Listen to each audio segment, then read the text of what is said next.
Malam semakin larut, Wina yang mendengar suara ketukan pun heran saat melihat seorang pria bersetelan koboi ngungsi. Tapi di saat itu pula, Marni yang melihat Darmono datang memintanya untuk masuk.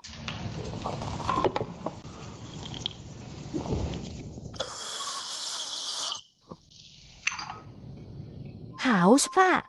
Kemudian, ketika Darmono mulai berbincang-bincang, Wina langsung menanyakan keberadaan si bapak yang tak kunjung pulang hingga saat ini. Tapi di saat itu pula, Trian mengungkapkan jika saat ini si bapak mungkin sudah modar. Dan kalaupun masih hidup, si bapak akan kecewa pada Wina yang malah hamil di luar nikah. Mendengar hal itu, Wina yang kesal langsung mengeluarkan unek-uneknya, di mana Rian sama najisnya dengan sering berjudi dan mabok. Akan tetapi seakan berpihak pada Rian, Marni meminta Wina untuk diam. Di tengah perdebatan, Darmono berkata jika sebelum menghilang, Bapak Wina yang bernama Susanto sempat menolak proyek besar yang ia tawarkan. Lantas sambil mengeluarkan segepok uang, Darmono menawari Wina untuk bekerja di pabrik batik. Jelas saja Marni dan Rian yang BO seketika hejo dan meminta Wina untuk menerima tawarannya. Di mana Marni mengungkapkan jika uang tersebut sebagian akan ia gunakan untuk biaya pengobatan Jody yang saat ini masih terlantar di rumah sakit akibat tidak punya BPJS. Mendengar hal itu, Wina yang tak punya pilihan lain terpaksa menerima tawaran tersebut.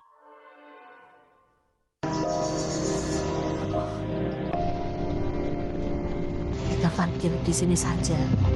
Singkat waktu di keesokan harinya, Darmono mengajak Wina untuk berjalan ceket menuju pabrik. Tapi di saat itu pula, Wina pun merasa ngeri saat melihat banyaknya pacet di atas gapura.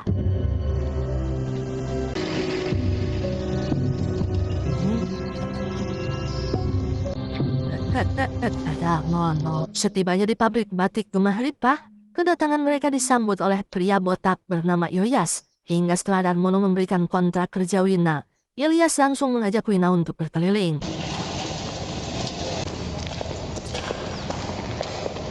Sebelumnya sudah pernah kerja di pabrik. Sesaat kemudian, Ilyas mengungkapkan jika Susanto ikut membantu mendirikan pabrik ini. Hingga di tengah basa-basi, Ilyas pun menanyakan kabar Susanto. Namun di saat itu pula, Wina mengungkapkan jika sejak berumur 7 tahun si bapak yang pergi tidak pernah pulang seperti Bang Toib. Setelah mendengar hal itu, Ilyas menjelaskan jika selama tinggal di tempat ini Wina harus mengumpulkan HP-nya seperti para karyawan yang lain. Di mana menurut Ilyas, Wina bisa menggunakan telepon kantor untuk menghubungi keluarganya.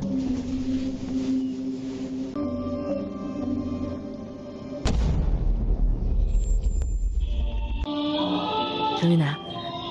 Di tengah keanehan yang terjadi, Pailes memberitahu Wina jika setelah lagu diputar, para pekerja harus segera meninggalkan area pabrik.